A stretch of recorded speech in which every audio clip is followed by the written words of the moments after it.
బ్రహ్మం గారి కాలజ్ఞానాన్ని ఎంతవరకు నమ్మొచ్చు? ఎంతవరకు జరిగినాయి? అసలు ఏంటి బ్రహ్మం గారి కాలజ్ఞానం అంటే ఏంటి? ఆయన ఈ మధ్య కాలం వాడే కదా, ఒక 400 ఏళ్ళు. ఆయన great personality with great qualities. వారు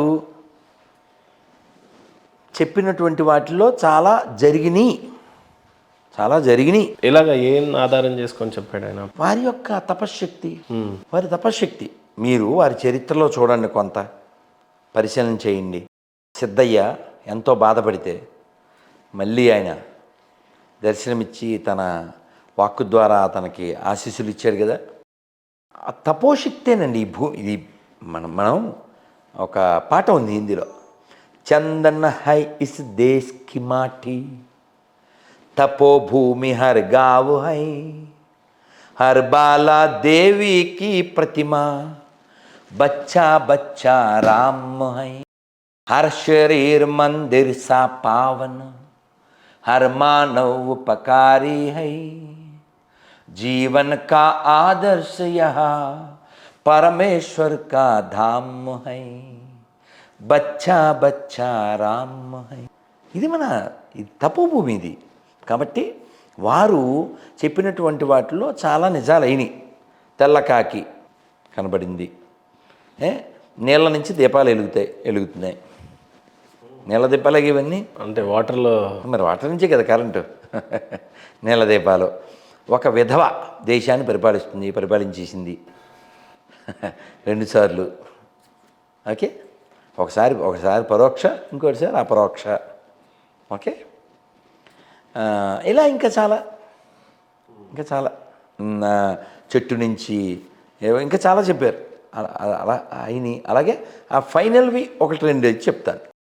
కృష్ణానది కనకదుర్గమ్మ ముక్కు పుడక తాకుతుందని, అలాగే యాగంటి బసవన్న లేచి రావయ్య నంది ఆయన పెరుగుతున్నాడు, గమనించండి. ఆయన చూడొచ్చు, నేను చాలాసార్లు వెళ్ళాను. యాగంటి నంది అలా పెరుగుతాడు. మామూలు స్తంభంకి మధ్యలో ఉంటాడు, కానీ అలా స్తంభానికి తాకేస్తాడు, స్తంభం అలా అయిపోతుంది. సో వారి కాలజ్ఞానం ఇప్పటికీ ఉన్నాయి, జరుగుతున్నాయి. వారి తపోశక్తి ఎలా చెప్పారంటే, నాస్ట్రోడామస్ కొన్ని చెప్పాడు కదా. వీరు అలా జ్యోతిష్యం అంటే వెలుగులో తీసుకెళ్ళలేదు నాన్న. జ్యోతిష్యం అనేది వెలుగులో తీసుకెళ్ళలేదు. గురుగారు, శ్రీరాముడు 14 సంవత్సరాలు వనవాసానికి ఒప్పుకుంటాడు. 14 సంవత్సరాలు ఒప్పుకున్నందుకు శ్రీరాముడు గొప్పోడు అనుకోవాలో, 14 సంవత్సరాలు అసలు ఎలా వెళ్తా అని చెప్పేసి క్వశ్చన్ చేయకుండా, 14 సంవత్సరాలు నాకు అరణ్యంలో ఏం పని అని చెప్పకుండా తల వంచకుండా వెళ్ళిపోయాడు. అసలు 14 సంవత్సరాలు అరణ్యంలో శ్రీరాముడు ఏం చేశాడు? భలే చాలా మంచి ప్రశ్న. కథ మలుపు ఎప్పుడైనా గమనించండి. రామాయణంలో కథలు, రామాయణంలో ఎప్పుడు ఒక టర్న్ వచ్చినా ఒక స్త్రీ పాత్ర వల్లనే అవుతుంది. అది ఎనాలిసిస్ చేయండి. యాక్చువల్గా కైకేయికి రాముడు అంటే చాలా ప్రేమ, అమ్మానే పిలిచేవాడు. ఆవిడ మనసు విరిచింది ఎవరు? మందర, మొత్తం చిందరాంధ్ర. ఆవిడ వెళ్ళి దశరథుడితో చెప్పింది. ఆయన చెప్పలేడుగా, ఆయన బాధపడుతూ నేల మీద పడిపోయాడు. నాన్నగారు పిలిచారని ఎవరితో కబురు పెడితే రాముడు వచ్చాడు. వెళ్ళాలి, మీ నాన్నగారు చెప్పలేకపోతున్నారు, అప్పుడెప్పుడో నాకు మాట ఇచ్చారు, we have to go. Sitadevi కూడా రెడీ అయింది. అయితే రాముడికి ఇష్టం లేదు, కానీ సీతాదేవి నువ్వు ఎక్కడుంటే నాకు అక్కడే అయోధ్య అని చెప్పి రామచంద్రమూర్తితో వెళ్ళింది. వెడలెను కోదండ పాని అనుజ లక్ష్మణుని గూడే, వెడలెను కోదండ పాని. పాని అంటే హిందీ పాని కాదు, పాని అంటే సంస్కృతంలో చెయ్యి. కోదండాన్ని ధరించిన అస్తం కలిగిన వాడు కోదండ పాని. పలుకే బంగారమయ్యర కోదండ పాని, పలుకే బంగార మాయరా. సరే, ఇలా లక్ష్మణుడితో సీతాదేవితో ఆయన వెళ్ళాడు. అలా వెళ్తూ ఉన్నప్పుడు ఋషులు వాళ్ళు ఆయన కలిస్తే, అంటే కొన్ని చెప్తున్నాను, చాలా ఉంటాయిగా, కొన్ని చెప్తా, అన్నీ మనం చెప్తే రామాయణం అయిపోతుంది మనకి. రామచంద్రమూర్తి వెళ్తుంటే ఋషులు వస్తారు. ఋషులు వచ్చి ఆ కష్టాలు అవి చెప్తారు. చెప్తే అలాగే నేను తీరుస్తానులే అంటాడు. రాముడు మరి ధనుస్సు వెల్లంబులతోనే వెళ్తాడు కదా, క్షత్రియుడు కదా. కష్టాలు అవి చెప్తే అలాగే నేను తీరుస్తాను అని ముందు నడుస్తుంటే సీతాదేవి చెప్పుద్ది, ఎందుకండి దారిని పోయేదంతా ఊళ్ళో గొడవలని మనకెందుకు అంటది. ఈ ఆడవాళ్ళు ఎంతకీ వెనకలు అవుతారుగా. కానీ సీతాదేవి అమ్మ, ఆ వెనకలు ఆడడం ఆవిడ ఉద్దేశం కాదు. ఆవిడ తల్లి కదా, స్వామివారి కర్తవ్యాన్ని గుర్తు చేస్తుంది, అంతేగాని మనకెందుకు అంటే దాని అర్థం అది కాదు. మనకెందుకంటే ఊళ్ళో గొడవలను వీళ్ళు ఎలా చెప్తారు, అటువైపు వాళ్ళు కూడా ఏదో చెప్తారు, మనం వెళ్ళిపోవాలి 14 ఏళ్ళ తర్వాత ఇల్లు బాగానే ఉంటారు, మనం ఎందుకంటే వాళ్ళకి శత్రువు రావడం, ఇలా ఒక ఇంటిళ్ళలాగా చెప్పుద్ది అని చెప్పి ఒక కథ చెప్పుద్ది. ఆ స్త్రీలకి మాట్లాడినెవరో ఒంటింటి కుందేళ్ళు అని మనకు కొన్ని అక్కలు ఉంటారు కదా, ఈ అక్కల బ్యాచ్ చెప్తుంటారు కదా, స్త్రీకి స్వేచ్ఛ లేదా అయ్యో డైలాగులు వేస్తుంటారు కదా. కానీ సీతాదేవి ఒక ఉదాహరణ. ఆవిడ ఏం చెప్పింది, ఒక కథ చెప్తాను అని చెప్పి కథ చెప్తూ, ఏంటో కథ అంటే, ఒక ఋషి తపస్సు చేస్తున్నాడు. తపస్సు చేస్తుంటే ఇంద్రుడు ఆయన తపస్సు చెడగొట్టడం కోసం ప్రతిసారి ఒకే ఫార్ములా ఉండదు కదా, రమ్మని పంపు మేనకని పంపు అని. ఈ ఫార్ములా మార్చి ఒక మంచి కత్తి తీసుకుని రాజుగారి వేషంలో వెళ్ళి, స్వామీజీ నమస్కారం, ఈ కత్తి మీ దగ్గర పెట్టుకోండి, కత్తిని మీ దగ్గర పెట్టుకోండి, నేను మళ్ళీ వచ్చి కలెక్ట్ చేసుకుంటాను, మా పూర్వీకులది అని చెప్పాడు. రాజుగారు పెట్టుకున్నాడు. ఈయనకేమీ పెద్ద ఆశ్రమాలు బిల్డింగ్స్ ఏమీ లేవు, ఆ చెట్టు కింద తపస్సు చేసుకుంటాడు. మరి రాజుగారి కత్తి మళ్ళీ ఇవ్వాలిగా, వస్తారుగా. అందుకని స్నానానికి వెళ్తూ వస్తూ దాన్ని పట్టుకెళ్ళడం, అక్కడికి వచ్చడం, స్నానం చేయడం, రావడం. ఈ మనస్సు భగవద్గీతలో చెప్తారు, మన చంచల కృష్ణ ప్రమాదీ బలవద్ధుడం అంటాడు. ఎవరు? అర్జునుడు. బావా, I can control wind but not the mind. ఎవరన్నా గాలిని కంట్రోల్ చేయగలరా? అర్జునుడు చేయగలరు. అలాంటి అర్జునుడి స్టేట్మెంట్ ఏంటి? మనసును కంట్రోల్ చేయాలి. ఈయన అలా కత్తి పెట్టుకెళ్ళాడు కదా, దీని పదును ఎంత ఉందో చూద్దాం అని ఆ మొక్కల్ని ఎలా అన్నాడు. బాగానే తెగుతుంది. అలా 2-3 రోజులు అలా మొక్కలని ఈయన వెనకాల ఆ జింకలు లేళ్ళు అవి వస్తూ ఉండేవి. ఓసారి అసలు చూద్దామని కస వేసి జింగని చెక్ చేశాడు, అది బుక్ అయిపోయింది. ఈయన బుక్ అయిపోయాడుగా, హింస కదా, హింస చేస్తే ఇంక తపస్సు ఉంది మంగళం. అంటే ఈ అక్కర్లేనివి పెట్టుకుంటే అలా మనకి కూడా ఎందుకండి ఇవన్నీ అని ఈ కథ చెప్పింది Sitadevi. If I'm not correct please correct me, no problem. అదే సీతాదేవి మాట్లాడింది రాముడితో, ఏదో చెప్పి అలాగే అని ఊరుకోకుండా, అంటే చర్చ ఉంది. అలా రాముడు చెప్పాడు, నేను క్షత్రియుడిని. క్షత్ అంటే అర్థం ఏంటి? గాయము. క్షత్రియ. త్ర ర అంటే రక్షించుట. మంత్ర మనస్సుని రక్షించింది మంత్రం. మననాత్ర అయితే ఇది మంత్ర. క్షత్రియ గాయం తగలకుండా, భుజం లాంటి వాడు కదా క్షత్రియ, నేను రక్షించడం నా బాధ్యత అది. అందుకని ఆ మునికి ఏదో అయింది ఇంకోటి అని కాదు, వీళ్ళందరూ రక్షించాలి. వాళ్ళు నన్ను శరణ వేడారు. రాముడికి ఒక ప్రతిజ్ఞ ఉంది తెలుసా.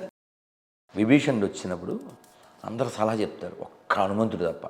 వద్దండి వాడు ఎగస్పార్టీ వాడు, వాడికి వద్దొద్దు అంటారు. అంటే రాముడుతో హనుమంతుడు అంటాడు, స్వామి నేను చూశాను, చాలా గొప్ప క్యారెక్టర్ ఆయన, నన్ను చంపేయమని చెప్పి రావణాసుడు చెప్పాడు, కానీ దూతను చంపుట పాడి కాదని, కాబట్టి ఏదైనా శిక్ష వేయమన్నారు. కోతులకి వాలం అంటే తోక, అది ప్రీతికరమైంది కాబట్టి దాన్ని తగలబెట్టమన్నారు. తర్వాత మనం తగలెట్టేసామనుకోండి. సో వారికి భక్తి నిజాయితీ ఉంది అని హనుమంతుడు చెప్తాడు. రాముడు ఒక ప్రతిజ్ఞ ఉంది. ఆ ప్రతిజ్ఞ ఏంటంటే, ఎవరైనా నన్ను శరణ వేడితే నేను రక్షించి తీరుతా, ఇది నా ప్రతిజ్ఞ. నేను సీతనైనా వదిలేస్తా, నేను లక్ష్మణ్ణైనా వదిలేస్తా, ధర్మాన్ని విడిచిపెట్ట. ఇది రాముడు. అలాంటి రామచంద్రమూర్తి అలా వెళ్తున్నప్పుడు కబంధుడు వచ్చాడు, బోల్డ్ మంది మునులు వచ్చారు. ఒక్కొక్క ఎపిసోడ్ నాన్న, ఓసారి ముని, ఓసారి రాక్షసుడు, ఓసారి ముని, ఓసారి రాక్షసుడు, ఓసారి ముని, ఓసారి రాక్షసుడు. మొత్తం ఈ 14 సంవత్సరాల వనవాసాన్ని ఒక సారాంశం కింద చూస్తే ఏమని చెప్పగలుగుతారు మీరు? వాళ్ళు ఎప్పుడు ఆ నియమానికి అతిక్రమించలే. యాక్చువల్గా దశరథుడు 14 ఏళ్ళకి సరిపడా బట్టలు గిట్లు అన్ని ఫెసిలిటీసు రెడీ చేసాడు. ఇప్పుడు ఇన్ని ఫెసిలిటీసు అడవిలో బిల్డింగ్ కట్టేసి ఇచ్చేస్తే ఇంకా అసలు కైకి యొక్క కోరికకి అర్థమే ఉంది. ఆవిడ ఒప్పుకోలేదు, అది జరగలేదు. రాముడు మంచి బట్టలు వేసుకున్నవాడు నార బట్టలు కట్టుకున్నాడు. సీతాదేవి అసూర్యం పశ్యతి అంటారు, అంటే తెలుసా? అసూర్యం పశ్యతి అంటే ఎండకన్నా ఎరగదు సీతాదేవి. ఆవిడికి పాపం ఆ నారబట్టలు ఎలా కట్టుకోవాలో తెలీదు. రాముడే ఇలా ఎలా అని చుట్టేసి మెడ మీద ఒకటేసి అసలు ఎంత ఏడ్చారంటే అయోధ్యలో రాముడు వెళ్ళిపోయిన నెల తర్వాత కూడా గుర్రాలు ఏనుగులు కూడా కంటతడి. అంత ప్రేమించారు రాముని. అలా రామచంద్రమూర్తి, మీరు చిత్రకూట అని ఉంది, వెళ్ళండి, బాగుంటుంది. అక్కడ మందాకిని ఉంటుంది, బాగుంటుంది. ఆ చిత్రకూటలో ఆ గోదావరి అంతా ఉంటుంది. అక్కడ చాలా కాలం ఉన్నారు రామచంద్రమూర్తి. దాదాపు 13 ఏళ్ళు వాళ్ళు సుఖంగా సంతోషంగా అడవుల్లో అలా తిరుగుతూ అలా మునివృత్తిని అవలంబించి. 14 సంవత్సరాల ప్రయాణం ఎక్కడ మొదలైంది, ఎక్కడ ఎండ్ అయింది అన్నట్టు? అయోధ్య నుంచి గంగా నది మీదుగా అలా ప్రయాణం సాగిస్తూ సాగిస్తూ సాగిస్తూ ఉత్తరాది నుంచి దక్షిణాది వైపు అలా వచ్చినప్పుడు మనకి తెలుసుగా చివరి ఎపిసోడ్ 1 year ఉందనగా ఎంటర్ ద డ్రాగన్, రావణాసురుడు వస్తాడు. ఇంక వెతకడం ప్రారంభిస్తారు అన్నదమ్ములు ఇద్దరు. అలా ప్రారంభిస్తే దారిలో ఇక్కడ ఇంకో క్వశ్చన్ గురుగారు. సహజంగా సీతాదేవిని రావణాసుడు అపహరించినప్పుడు ఎక్కడి నుంచి తీసుకెళ్ళాడు, ఎక్కడికి తీసుకెళ్ళి పెట్టాడు అని అంటే, సపోజ్ ఇప్పుడు హైదరాబాద్ నుంచి నిజామాబాద్కి పోవాలంటే మధ్యలో మేడ్చల్, కామారెడ్డి, తూప్రాన్ ఇలా చెప్తా ఉంటారు. అలా చెప్పాలి అంటే ఎలా తీసుకెళ్ళాడు రావణ? దానికి ఒక మంచి అనాలిసిస్ ఉంది. నేను యాక్చువల్గా అది ఎగ్జాక్ట్లీ నాకు ఇప్పుడు గుర్తులేదు, కానీ దానికి మంచి అనాలిసిస్ అయితే నేను చదివాను. ఆయన రోడ్డు మార్గమా, వాయు మార్గమా? అలా వాయు మార్గమే, అది ఓకే. నేను చెప్పేది ఎగ్జాక్ట్లీ ప్లేస్ కూడా, ఆయన తీసుకెళ్ళిన వే అదైతే ఉంది. అది అలా తీసుకెళ్ళినటువంటి వేని కూడా ఒక వివరణ ఉంది, దానికి మనం ప్రయత్నం చేద్దాం. అయితే రావణాసురుడు తీసుకెళ్ళిన తర్వాత 1 year మొత్తం ఇదంతా నడిచింది, ఈ విషయం అంతా నడిచింది. ఈ కీలకమైంది ఇదే. ఎందుకని? పర్పస్ ఆఫ్ రామావతారం. రాముడు వచ్చింది ఎందుకు? 2. ఒకటి exemplary king, exemplary husband, exemplary father, exemplary son, exemplary friend. ఇన్ని క్యారెక్టర్స్ని కలిగి ఉండి at the same time Ravana వద్ద జరగాలి. మరి అప్పుడు క్రిస్టియన్స్ కూడా అదే క్లెయిమ్ చేస్తారు కదా, ఏంటిది? మానవ రూపంలో జీసస్ ఎందుకు వచ్చాడు అని అంటే మానవుడు ఎలా బతకగలడు అని చెప్పడానికి వచ్చాడు అని చెప్తారు. ఆయన దేవుడు కాదు, ఈయన దేవుడు అని ఎలా అంటారు అని అంటారు కదా. ఒరే నాన్న, మీ నాన్న పేరు ఏంటరే? ఎంతసేపు పెట్టింది? సెకండ్. అని మీ నాన్న పేరు ఏంటమ్మా? మీ నాన్న పేరు? రాముడిని అడుగు, వెంటనే చెప్తాడు. Sir, I'm son of Dasharatha అని చెప్తాడు. ఇప్పుడు నువ్వు చెప్పిన క్యారెక్టర్ని అడుగు, వాళ్ళ నాన్న పేరు. ఆయన శక్తితో పుట్టాడు అని చెప్పడానికి నిదర్శనం అంటాడు. నేను దేవుణ్ణి అని చూపించుకోవడానికి, నేను ఆమె స్పర్మ్తో పుట్టలేదు, లేకపోతే సంసారం చేస్తే పుట్టలేదు, ఒక నక్షత్రంగా ఏదో ఒక పవర్ని చూపించడానికి చేశాడు. దాన్ని మీరు కన్సిడర్ చేయరు. ఇప్పుడు చాలామంది అక్రమ సంతానం ఉంటుంది పెళ్ళికి ముందు. పోనీ యేసుప్రభు పుట్టాడు, జన్మించాడు, ఆయన చేయాల్సిన కార్యక్రమాలు చేశాడు, చనిపోయాడు, 3వ రోజున తిరిగి లేచాడు, ఆ తర్వాత మళ్ళీ వెళ్ళిపోయారు అని చెప్తారు. మనం త్రిబుల్ ఈ మీద పనిచేయాలి. త్రిబుల్ ఈ అంటే చెప్పానుగా, ఎథిక్స్, ఎపిక్స్, ఎవిడెన్స్. ఇవి ఎవిడెన్సే కదా మరి వాళ్ళు చెప్తున్నారు. ఈ స్టేట్కి నేనే సీఎంని, ఈ పేటకి నేను కాదుగా, మాకు దగ్గర ఎవిడెన్స్లు ఉన్నాయిగా. ఏమున్నాయి? మీరు సీఎం ఎందుకు అవుతారు ఈ రాష్ట్రం? నేను సీఎంని కాదుగా, అలాగే వాడు దేవుడు కూడా కాదు. ఇప్పుడు నేను సీఎంని కాదు అనడానికి ఎవిడెన్స్ ఉందిగా, అలాగే అతను దేవుడు కాదు. దేవుడే అని చెప్పి బైబుల్ ఎవిడెన్స్గా చూపిస్తున్నారుగా. ఫోన్ నువ్వే అనుకుందానన్న. నువ్వు గొర్రెకి ఫోన్ చేద్దాం గొర్రెలతో సరదాగానన్నా. అకార్డింగ్ అంటే ఇప్పుడు మనం మాట్లాడుకుంటే మనం అనుకుంటే ఎలాగా అకార్డింగ్ టు దెమ్. ఇప్పుడు అర్ధరాత్రి అయిపోయింది అయినా పర్వాలేదు, నన్ను అర్ధరాత్రి మాత్రమే ఫోన్ చేసి దొబ్బే గొర్రె ఉంది, ఏం పేరు పెట్టాను, యెహోవా. రైట్ యెహోవా, యెహోవా గొర్రె హైదరాబాద్. ఇతను ఈ టైంలోనే చేస్తుంటాడు. పేరేంటి తెలుసా? మోజెస్. అసలు పేరు రాజేష్. ట్రై చేద్దాం. మామూలుగా ఈ టైంలోనే చేస్తుంటాడు.